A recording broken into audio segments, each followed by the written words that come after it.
Good morning, good afternoon and good evening to all the students. बच्चों, आज के video lecture में जो हमें टॉपिक पढ़ना है वो डाईहाइड्रोक्सिलेशन का पढ़ना है। डाईहाइड्रोक्सिलेशन का मतलब हाइड्रोक्सिल क्या होता है? OH ग्रुप, और डाईहाइड्रोक्सिल मतलब दो OH को लगाना, दो OH ग्रुप को लगाना। अब दो OH ग्रुप लगाओगे कहाँ पे? एल्कीन का डाईहाइड्रोक्सिलेशन। एल्कीन का डाईहाइड्रोक्सिलेशन, एल्कीन में कोई पर्टिकुलर रिएजेंट डाला जाएगा, एल्कीन में कोई पर्टिकुलर रिएजेंट डाला जाएगा जो इस एल्कीन के डबल बॉन्ड पे क्या करेगा? दो OH ग्रुप लगा देगा, दो OH ग्रुप लगा देगा। ये डाईहाइड्रोक्सिलेशन हो जाएगा। ठीक है, इसको हम कह सकते हैं, देखना, क्योंकि कंसेक्यूटिव कार्बन्स पे दो OH लगे हैं तो इसको हम 1,2 डायोल भी कह सकते हैं, 1,2 डायोल भी कह सकते हैं।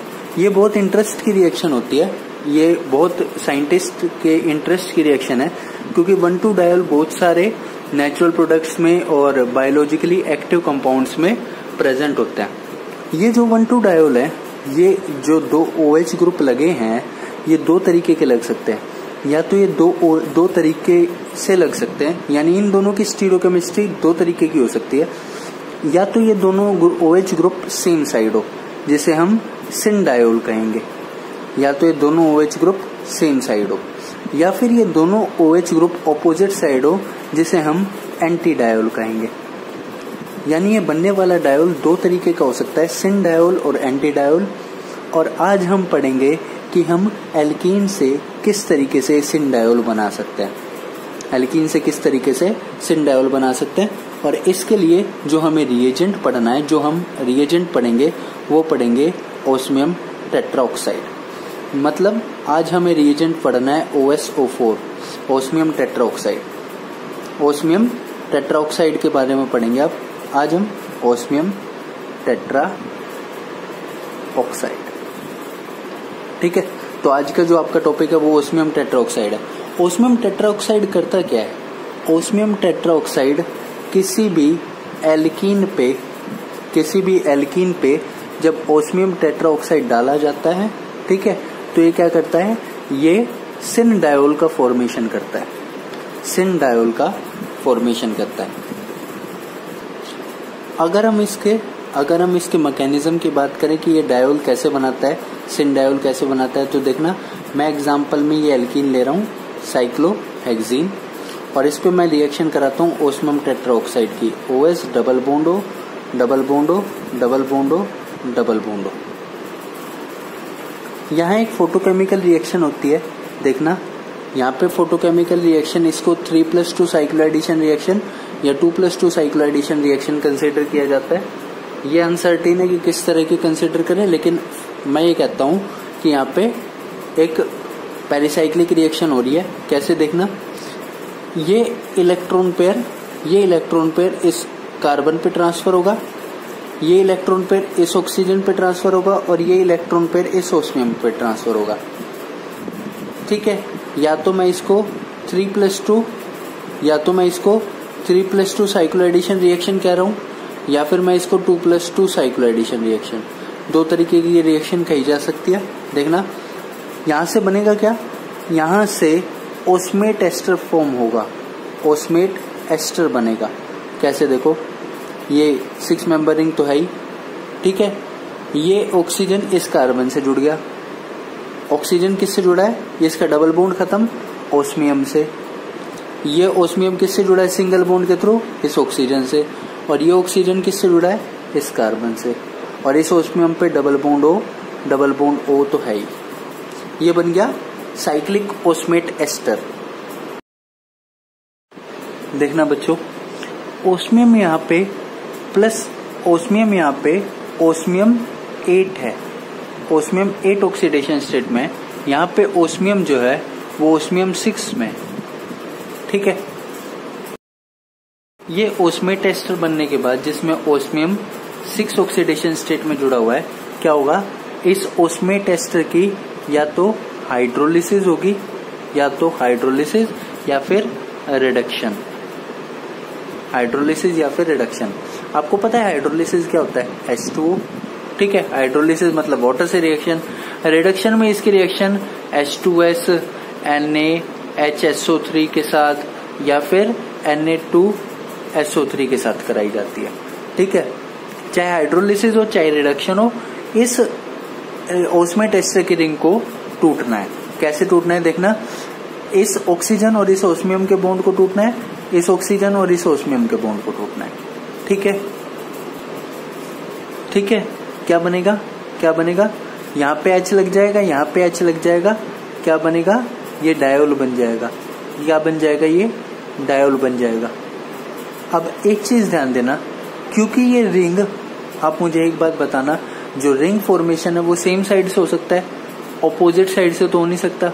जो भी रिंग बनेगी वो सीसी हो सकती है। तो मतलब ये जो दोनों ऑक्सीजन है, ये जो दोनों बॉन्ड है, या ये सेम साइड होंगे, और सेम साइड होंगे तो मैं इन दोनों बॉन्ड को देखो अप दिखा रहा हूँ, सिस दिखा रहा हूँ, और अगर सिस दिखा रहा हूँ तो ये देखना, ये दोनों OH भी कैसे होंगे, सेम साइड ही होंगे। तो ये कैसा डायोल बन गया, ये कैसा डायोल बन गया, सिन डायोल बन गया। और इस तरीके से हम ऑस्मियम टेट्राऑक्साइड का यूज करके किसी एल्कीन पे से सिन डायोल का फॉर्मेशन कर सकते हैं। ऑस्मियम का क्या होगा, ऑस्मियम जो है वो रिड्यूस हो जाएगा, ऑस्मियम रिड्यूस हो जाएगा। ऑस्मियम जो है वो यहाँ पे, ऑस्मियम यहाँ पे +6 ऑक्सीडेशन स्टेट में रिड्यूस होता है। कैसे देखना, कैसे होता है देखना, जैसे मैं हाइड्रोलिसिस कर रहा हूँ तो मैं ऐसा कह सकता हूँ, यहाँ पे मैं H ऐड करूंगा और ऑस्मियम पे OH, यहाँ पे मैं H ऐड करूंगा और ऑस्मियम पे OH। ठीक है, तो देखना यहाँ पे मैं ऑस्मियम के साथ क्या लगाऊंगा, 2 OH और 2 डबल बॉन्ड ऑक्सीजन। कैसे, OH, एक OH यहाँ पे, एक डबल बॉन्ड हो, एक डबल बॉन्ड हो, इसको मैं लिखूंगा H2OSO4। ठीक है, तो इसका रिडक्शन हो गया और जो एल्कीन था इसका ऑक्सीडेशन हो गया। हम यही पढ़ रहे हैं, हम ऑक्सीडाइजिंग एजेंट्स पढ़ रहे हैं। ठीक है, इसके बाद देखना मैं एक एग्जांपल और लेता हूं, मैं देखना एग्जांपल लेता हूं C2H5 C double bond CH C2H5 और यहाँ पे H। ठीक है, और इसमें मैं डालता हूँ पहले स्टेप में ऑस्मियम टेट्राऑक्साइड, दूसरे स्टेप में मैं डालूंगा या तो मैं रिडक्शन का हेल्प लूंगा या मैं हाइड्रोलिसिस का। ठीक है, मैं कहता हूँ दूसरे स्टेप में मैं करूंगा हाइड्रोलिसिस। पहले स्टेप में ऑस्मियम एस्टर बनेगा और फिर उस ऑस्मियम एस्टर की क्लीवेज होगी, फिर उस ऑस्मियम एस्टर की क्लीवेज होगी। देखना प्रोडक्ट क्या बनेगा। अब इस डबल बॉन्ड के देखो 2 फेस है, एक ऊपर वाला और एक नीचे वाला। मैं हाइड्रोलिसिस कहीं से भी करा सकता हूँ। देखना मैं प्रोडक्ट ऐसे लिखता हूँ COH COH। ठीक है, देखो सिन डायोल बनाए, दोनों OH सेम साइड रखे हैं। ठीक है, उसके बाद मैं H को यहाँ लिखूंगा, उस C2H5 इथाइल ग्रुप को यहाँ, इस यहाँ पे इथाइल ग्रुप को आगे और C2H5 H को पीछे। बात समझ आ रही है? अगर ऐसे ना समझ आ रहा हो तो देखना मैं थोड़ा सा इस एल्कीन को ठीक करके ऐसे लिख लेता हूँ C डबल बॉन्ड C। ठीक है, H C2H5। ठीक है, उसके बाद यहाँ पे C2H5 और यहाँ पे C2H5। अब आपको आ जाएगा समझ कि 2 OH ऊपर से, तो ये C2H5 ना, यहाँ पे H है, यहाँ पे H करना, यहाँ पे H है, ये C2H5 और ये H नीचे चले जाएंगे, ये C2H5 और ये H नीचे चले जाएंगे। लेकिन जो आगे है वो आगे ही रहेगा, जो पीछे है वो पीछे ही रहेगा। ठीक है, इस चीज का ध्यान रखना। और ऑस्मियम यहाँ किस में रिड्यूस हो जाएगा, ऑस्मियम में रिड्यूस हो जाएगा, मैंने आपको ऊपर बताया था H2OSO4 में, H2OSO4 में। देखना मैं एक एग्जांपल और लेता हूँ, मैं सिस एल्कीन का एग्जांपल लेता हूँ CH3 H और H। ठीक है, मैं इसकी रिएक्शन कराऊंगा पहले स्टेप में OSO4 से, दूसरे स्टेप में हाइड्रोलिसिस या रिडक्शन की हेल्प से। मैंने आपको बताया या तो हाइड्रोलिसिस कर सकते हैं, रिडक्शन कर सकते हैं। ठीक है, क्या प्रोडक्ट बनेगा, प्रोडक्ट क्या बनेगा, देखो हमें सिन डायोल बनाना है, तो मैंने यहाँ OH लगाया यहाँ OH लगाए, दोनों सेम साइड लगाए, ऊपर की साइड लगा लो, या फिर एक चीज देखना, यहाँ ऐसे नीचे की साइड लगा लो, एक ही बात है, कुछ फर्क नहीं है, बस प्रोडक्ट बनाने का तरीका ध्यान रखना, एक साइड लगाना है आपको, ठीक है। जब कोई इशू नहीं है यहाँ पे देखना, फिर ये CH3 आगे रखूंगा, यहाँ पे भी ये CH3 आगे रखूंगा, इस H को पीछे रखूंगा और इस H को यहाँ पे पीछे रखूंगा, ठीक है। ऐसा चाहो तो आप इसको ऐसे भी लिख सकते हो, डबल बॉन्ड, ये दोनों CH3 मानने के लिए आगे हैं और ये दोनों H मानने के लिए पीछे हैं। आप इस एल्कीन को ऐसे भी कंसिडर कर सकते हो। और जो OSO4 है, OSO4 किस में कन्वर्ट हो जाएगा? H2OSO4 में, ठीक है। इसका रिडक्शन हो गया, ये किस में चला गया? +6 में। कहां से? +8 में। लेकिन एक चीज देखना, ये रिएजेंट +6 में जाने के बाद एल्कीन के दूसरे मॉलिक्यूल पे अटैक नहीं कर पाएगा, तो रिएजेंट क्या हो गया? डिस्ट्रॉय हो गया। लेकिन हम इसमें OSO4 के साथ एक ऐसा रिएजेंट डालते हैं जो रिएक्शन के बाद इस H2OSO4 को वापस OSO4 में कन्वर्ट कर देता है। हम यहाँ पे डालते हैं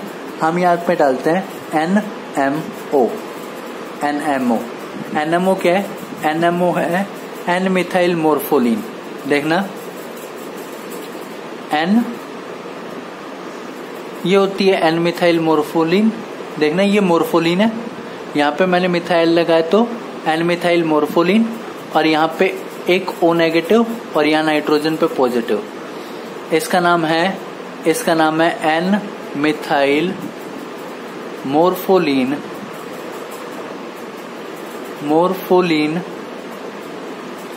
N oxide, N methyl morpholine N oxide, ठीक है। इस NMO को नमो भी कह सकते हो इसको। NMO को डालने से क्या फायदा होता है? इस NMO को डालने से ये जो ओस्मियम जिसका रिडक्शन हो गया है, ये वापस OSO4 में कन्वर्ट हो जाता है। OSO4 में कन्वर्ट होगा तो क्या होगा? एल्कीन के दूसरे मॉलिक्यूल पर अटैक कर पाएगा, फिर से इसमें रिड्यूस हो गया, फिर से OSO4, फिर एल्कीन के तीसरे मॉलिक्यूल पे फिर से रिड्यूस, फिर इस तरीके से हमें सिर्फ कैटालिटिक अमाउंट ऑफ OSO4 की जरूरत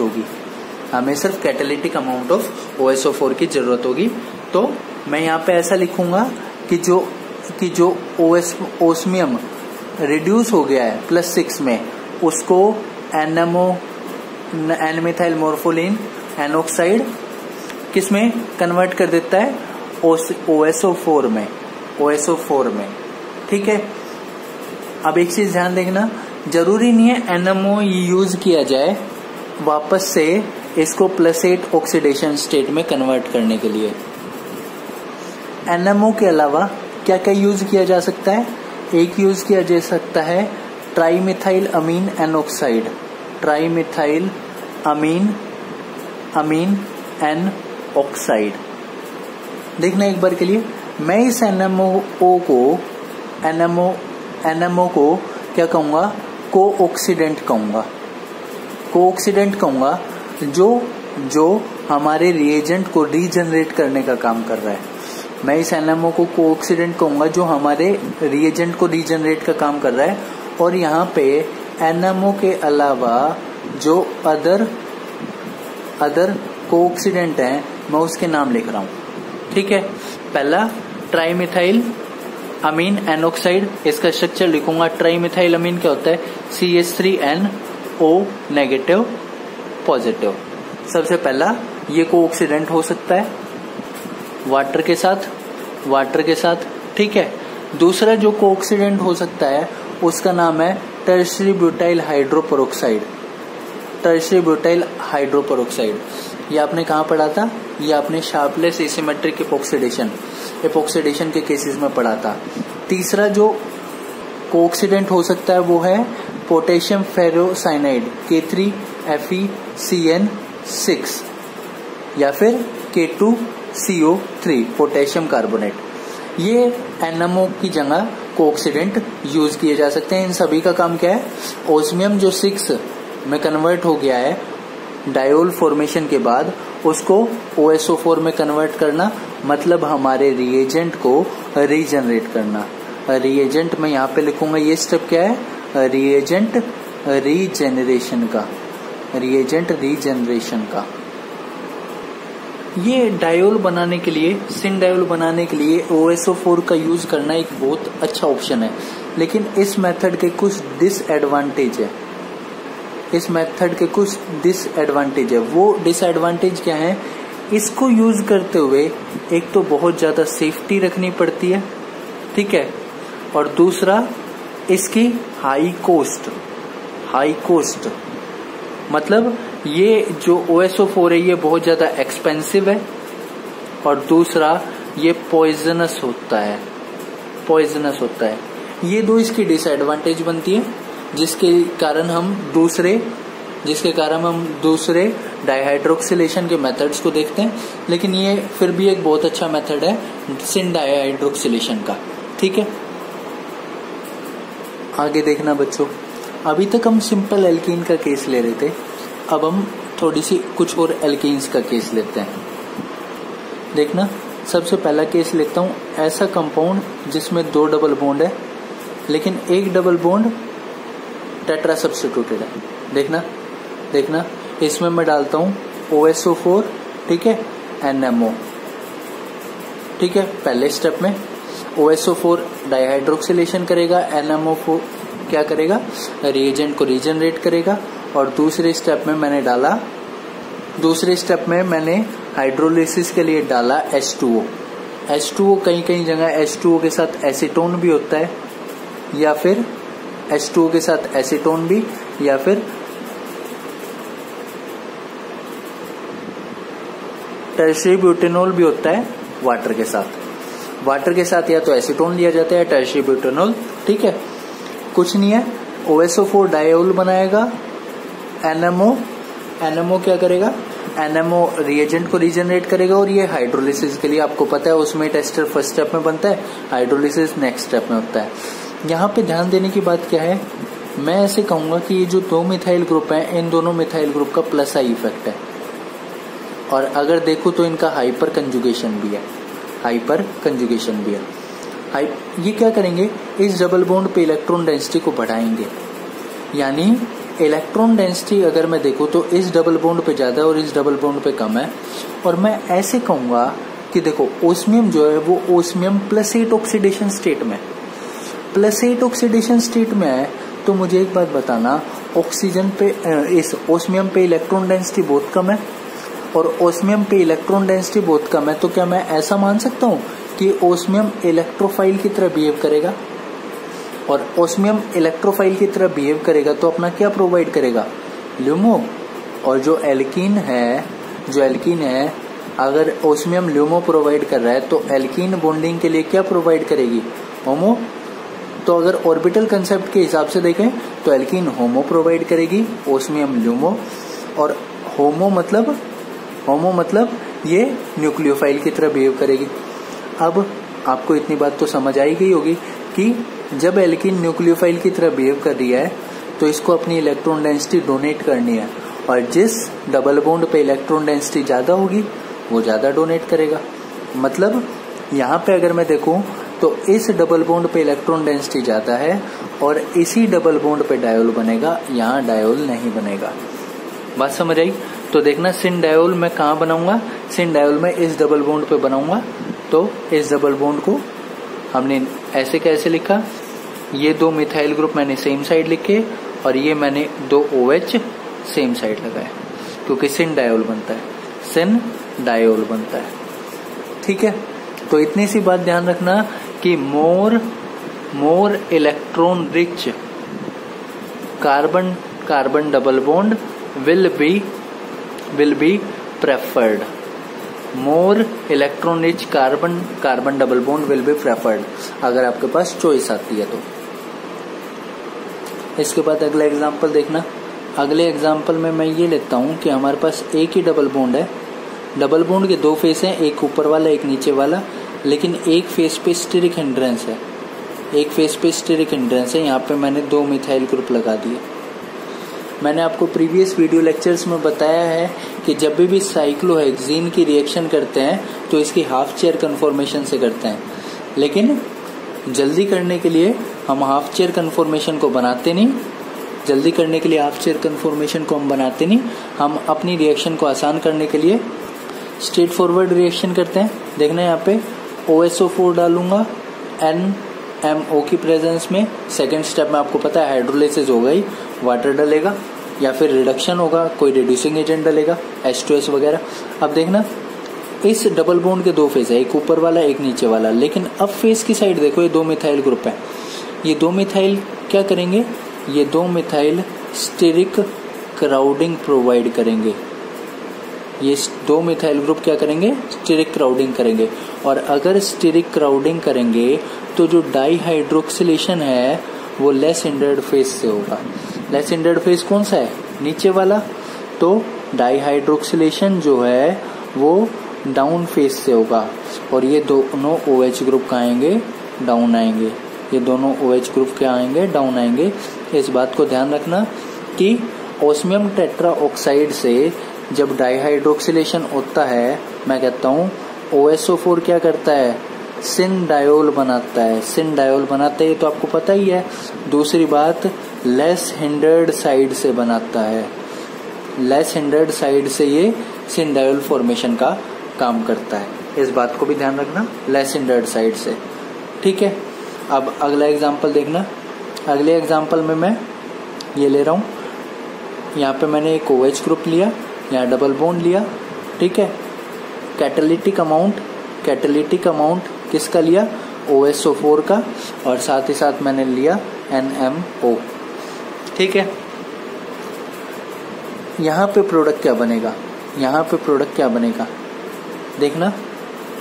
आपको मैंने जब एपोक्सीडेशन के केसेस कराए थे, तब जब यहाँ पे MCPBA डाला था तो वो जो MCPBA था वो OH के साथ हाइड्रोजन बॉन्डिंग बना सकता था, लेकिन जो OSO4 है ये सिंपली इस OH के साथ हाइड्रोजन बॉन्डिंग नहीं बना सकता। ठीक है, क्यों, ओस्मियम +8 ऑक्सीडेशन स्टेट में है। ठीक है, ओस्मियम +8 ऑक्सीडेशन स्टेट में है और जो इस पे लगे ऑक्सीजन है वो इलेक्ट्रॉन डेफिशिएंट की तरह बिहेव करता है। ठीक है, तो वो हाइड्रोजन बॉन्डिंग नहीं बना सकते OH के साथ। तो यहाँ पे जो OH है, यहाँ पे ये जो OH है ये एक बल्की ग्रुप की तरह काम करेगा। यहाँ पे जो OH है ये behaves as a bulky group. ठीक है, क्यों, क्योंकि ओस्मियम क्या है, ओस्मियम +8 में है। ओस्मियम +8 में है तो इसमें लगे ऑक्सीजन इलेक्ट्रॉन डेफिशिएंट है, और इलेक्ट्रॉन डेफिशिएंट है तो ये OH के साथ H बॉन्ड या हाइड्रोजन बॉन्ड नहीं बना सकते। ये OH बल्की ग्रुप की तरह है, और अगर ये बल्की ग्रुप की तरह है तो मैंने अभी आपको बताया कि जिस साइड पे स्टेरिक क्राउडिंग कम होगी डाईहाइड्रोक्सिलेशन वहीं उसी साइड से होगा। यहाँ पे ये OH डाउन साइड है तो डाउन साइड पे स्टेरिक क्राउडिंग ज्यादा है, तो डाईहाइड्रोक्सिलेशन कहाँ होगा, कहाँ से होगा, अप साइड से होगा। डाईहाइड्रोक्सिलेशन कहाँ से होगा, अप साइड से होगा। एक एग्जांपल और देखना बच्चों, यहाँ पे मैं सेम कंपाउंड लेता हूँ, देखना सेम कंपाउंड लेता हूँ OH डबल बॉन्ड। बस मैं यहाँ पे एक चेंज कर रहा हूँ कि यहाँ पे हमने OSO4 डाला, ठीक है, NMO डाला, ठीक है, एक और रिएजेंट डाला TMEDA, जिसको मैं टमेटा कहता हूँ, TMEDA क्या है, tetra methyl ethylene diamine. Ethylene diamine क्या होता है, इथिलीन डायमीन ये है, इसके 4 हाइड्रोजन हटा दो और इस पे 4 मिथाइल ग्रुप लगा दो, 2 मिथाइल ये लगे, 2 मिथाइल ये लगे, क्या है ये, टेट्रा मिथाइल इथाइलीन डाई अमीन, जो भी मैंने कैपिटल में लिखा है TMEDA, ठीक है, टमेटा, ठीक है। इसका केस देखना, ये क्या करता है, मैंने आपको कहा था जब तक ये ना डाला गया हो, जब तक OSO4 और NMO हो, सिर्फ वो क्या, OH क्या है, OH बल्कि ग्रुप की तरह बिहेव करेगा। लेकिन ये जो TMEDA टमेटा डाला, ये क्या करेगा, ये इस OH और इस ओस्मियम के ऑक्सीजन के बीच हाइड्रोजन बॉन्डिंग बनाने को हेल्प करेगा। क्या कहूँगा मैं यहाँ पे, जो TMEDA है helps in hydrogen bonding. Hydrogen bonding बनाने में हेल्प करता है। किस किस के बीच हाइड्रोजन बॉन्डिंग? ओस्मियम के ऑक्सीजन के साथ और किसके साथ? OH के हाइड्रोजन के साथ। इन दोनों के बीच हाइड्रोजन बॉन्डिंग हम बनाने में हेल्प करता है। अब मुझे एक चीज बताना, अगर इस टमेडा की हेल्प से इस ओस्मियम और इस ओस्मियम के ऑक्सीजन और इस OH के बीच हाइड्रोजन बॉन्डिंग होगी तो क्या ये ओस्मियम यहीं ऊपर जुड़ गया? ऐसा कह सकता हूँ। ओस्मियम कहाँ जुड़ गया? ऐसे दिखा देता हूँ, देखना। ओस्मियम ऊपर जुड़ गया, ऊपर की साइड जुड़ गया। और अगर ऊपर की साइड जुड़ गया तो डाईहाइड्रोक्सिलेशन भी कहाँ से करेगा? ऊपर की साइड से ही करेगा। ठीक है, तो डायोल कहाँ से बनेगा? डायोल कहाँ से बनेगा? देखना, डायोल OH वाली साइड से ही बनेगा। डायोल OH वाली साइड से ही बनेगा। डिफरेंस समझना, डिफरेंस को समझना। ये मेजर प्रोडक्ट बनेगा, ये मेजर प्रोडक्ट बनेगा। जब तक देखना ऊपर वाले एग्जांपल में, देखना ऊपर वाले में, जब तक मैंने TMEDA टमेडा नहीं डाला था, OH बल्कि ग्रुप की तरह बिहेव कर रहा था। OH की ऑपोजिट साइड से डाईहाइड्रोक्सिलेशन हो रही थी। जैसे ही क्यों हो रही थी ऑपोजिट साइड से? क्योंकि यहाँ पे हाइड्रोजन बॉन्डिंग नहीं हो रही थी। जैसे ही मैंने TMEDA टमेडा डाला, इस ओस्मियम के ऑक्सीजन और इस OH के बीच हाइड्रोजन बॉन्डिंग पॉसिबल हुई। इस हाइड्रोजन बॉन्डिंग से क्या हुआ? ये OH इस ओस्मियम से जुड़ गया और ओस्मियम अगर ऊपर वाली साइड से ही इससे जुड़ा है तो ऊपर से ही डाईहाइड्रोक्सिलेशन करेगा। ठीक है, और जो स्टीरियोकेमिस्ट्री इस OH की होगी, इस डबल बॉन्ड पे आने वाले दो OH की स्टीरियोकेमिस्ट्री भी वही होगी। बात समझ आ रही है? बात समझ आ रही है? इतनी सी बात ध्यान रखना कि टमेडा जो है वो इस ओस्मियम और इस OH, ओस्मियम के ऑक्सीजन और इस OH के बीच हाइड्रोजन बॉन्डिंग को हेल्प करता है। यहाँ पे जो टमेडा है वो चिलेशन का काम करता है, एक लिगेंड की तरह काम करता है। देखना कैसे, मैं ऐसे लेता हूँ। देखना, ये जो ओस्मियम है, ये जो ओस्मियम है, इस पे क्या है? Double bond O, double bond O, double bond O, double bond O। ठीक है, ये जब एल्कीन के डबल बॉन्ड के साथ डायोल फॉर्म होगा। ये जो टमेडा है, देखना एक बार, टमेडा में क्या है? दो नाइट्रोजन है, दो नाइट्रोजन के ऊपर लोन पेयर है, ये 4 मिथाइल ग्रुप और ये टमेडा है। ये टमेडा क्या करता है? इसको किलेट करता है इस ऑक्सीजन ओस्मियम के साथ। जब किलेट करेगा तो इस ओस्मियम पे इलेक्ट्रॉन डेंसिटी बढ़ेगी। इस ओस्मियम पे इलेक्ट्रॉन डेंसिटी बढ़ेगी तो इलेक्ट्रॉन डेंसिटी कहाँ बढ़ेगी? इस ऑक्सीजन पे। ठीक है, इस ऑक्सीजन पे इलेक्ट्रॉन डेंसिटी बढ़ेगी तो मान लो यहाँ पे OH ऊपर साइड है, इस ऑक्सीजन और इस OH के बीच यहाँ से हाइड्रोजन बॉन्डिंग होगी। बात समझ आ रही है? बात समझ आ रही है कैसे हुआ? देखना, यहाँ हाइड्रोजन बॉन्डिंग हुई। इस हाइड्रोजन बॉन्डिंग का रीजन इस टमेडा का ओस्मियम के साथ कोऑर्डिनेट करना। ठीक है, और जब यहाँ हाइड्रोजन बॉन्डिंग हुई तो ये पूरा कहाँ लग गया? ऊपर। और ये पूरा ऊपर लग गया तो ये जो दो OH लगने हैं वो ऊपर से ही लगेंगे। ये जो दो OH लगने वो ऊपर से ही लगेंगे। इस बात को ध्यान रखना। ठीक है, ये है पूरा कंसेप्ट ओस्मियम टेट्राऑक्साइड का। बच्चों, ये पूरा कंसेप्ट है ओस्मियम टेट्राऑक्साइड का। बाकी का हम पढ़ेंगे नेक्स्ट क्लास में। Thank you students.